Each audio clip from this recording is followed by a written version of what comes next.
Assalamualaikum warahmatullahi wabarakatuh. Yang terhormat Bapak Rahmat Ubaidillah SH MH selaku Dasun Pengampu Mata Kuliah Hukum Pidana.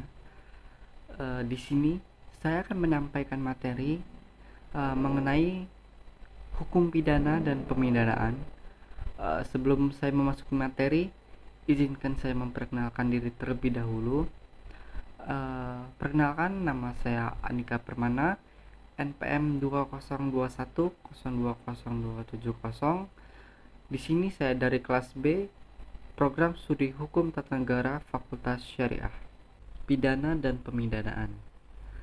Menurut Profesor Ruslan Saleh, pidana adalah reaksi atau delik dan ini berwujud suatu nestapa atau derita yang dengan sengaja ditimpakan negara atau melalui pengadilan, di mana nestapa itu dikenakan pada seseorang yang secara sah telah melanggar hukum pidana, dan nestapa itu dijatuhkan melalui proses peradilan pidana. Menurut Profesor Sudarto, pidana adalah penderitaan yang sengaja dibebankan kepada orang yang melakukan perbuatan yang memenuhi syarat-syarat tertentu. Ada pula pidana menurut HLA Part. Pidana itu harus yang pertama meliputi nestapa atau konsekuensi lain yang pada dasarnya tidak menyenangkan. Yang kedua, ditujukan pada pelaku atas tindak pidana yang dilakukan. Yang ketiga, ditujukan harus pada tindak pidana yang melawan aturan atau legal rules. Yang keempat, dilakukan oleh orang yang berwenang terhadap pelaku. Dan yang terakhir, dijatuhkan oleh lembaga yang berwenang yang diatur dalam sistem hukum atas tindak pidana yang telah dilakukannya. Jenis pidana dalam KUHP itu yang pertama ada pidana pokok. Dalam pidana pokok ini terbagi lagi.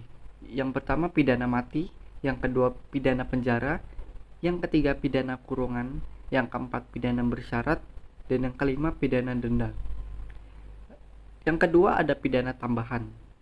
Di dalam pidana tambahan yaitu ada pencabutan hak tertentu, yang kedua perampasan barang tertentu, dan yang ketiga pengumuman putusan hakim. Ada pula tujuan pidana, yaitu untuk mencegah terjadinya kejahatan atau perbuatan yang tidak dikehendaki dan mengenakan penderitaan atau pembalasan yang layak kepada pelanggar. Setelah tujuan, adapun sanksi pidana, beberapa pengertian atau makna tentang sanksi pidana, yaitu sanksi hukum pidana mempunyai pengaruh preventif atau pencegahan terhadap terjadinya pelanggaran norma hukum. Pengaruh ini tidak hanya ada bila sanksi pidana itu benar-benar diterapkan terhadap pelanggaran yang konkret, tetapi sudah ada. Karena sudah tercantum dalam peraturan hukum, perlu diingat bahwa sebagai alat kontrol, fungsi hukum pidana adalah subsidiar. Artinya, hukum pidana hendaknya baru diadakan apabila usaha-usaha lain kurang memadai. Sanksi yang tajam dalam hukum pidana membedakannya dari lapangan hukum yang lainnya. Hukum pidana sengaja mengenakan penderitaan dalam mempertahankan norma-norma yang diakui dalam hukum. Oleh karena itu, mengapa hukum pidana harus dianggap sebagai ultimum remedium, yaitu obat terakhir apabila sanksi atau upaya-upaya pada cabang hukum lain tidak mempan.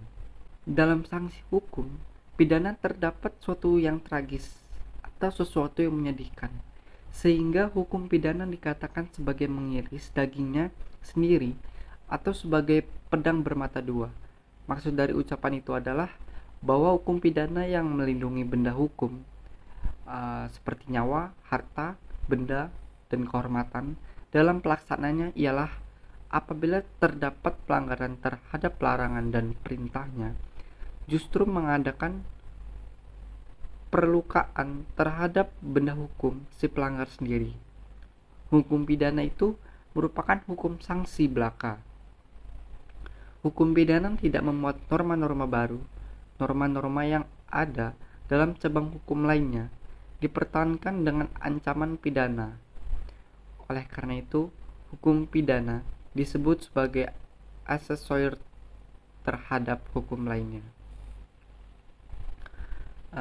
Selanjutnya kita akan membahas tentang pemidanaan. Teori-teori pemidanaan atau dasar-dasar pembenaran dan tujuan pidana ada dua kelompok, dibedakan menurut Fletcher. Teori absolut atau teori pembalasan atau retributif. Yang pertama, pidana dijatuhkan semata-mata karena orang telah melakukan suatu kejahatan atau tindak pidana. Yang kedua, pidana bukan merupakan suatu alat untuk mencapai tujuan, melainkan untuk mencerminkan keadilan. Menurut John Kaplan, teori absolut ini membedakan yang pertama teori pembalasan atau the revenge theory, yang kedua teori penebusan dosa atau the expiation theory, dan yang ketiga teori relatif atau tujuan atau utilitarian. Menurut J. Andenis, pemidanaan merupakan perlindungan terhadap masyarakat atau teori perlindungan masyarakat. Menurut N. Walker, pemidanaan merupakan upaya dalam mengurangi jumlah tindak pidana yang ada dalam masyarakat atau teori aliran reduktif. Pidana bukanlah sekedar melakukan pembalasan atau pengimbalan kepada orang yang telah melakukan suatu tindak pidana, tetapi mempunyai tujuan tertentu yang bermanfaat, yaitu supaya orang jangan melakukan tindak pidana. Teori relatif ini dibagi menjadi dua. Prevensi umum sebagai contoh pada masyarakat luas agar tidak meniru perbuatan atau kejahatan yang telah dilakukan. Prevensi khusus ditujukan bagi pelaku sendiri supaya jera tidak mengulangi perbuatan atau kejahatan serupa.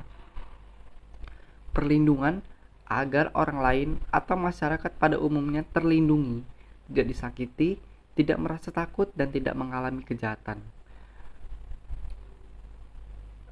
Perbedaan retributif dan utilitarian, yaitu retributif yaitu adalah tujuannya hanya untuk pembalasan, tidak mengandung sarana-sarana tujuan lain.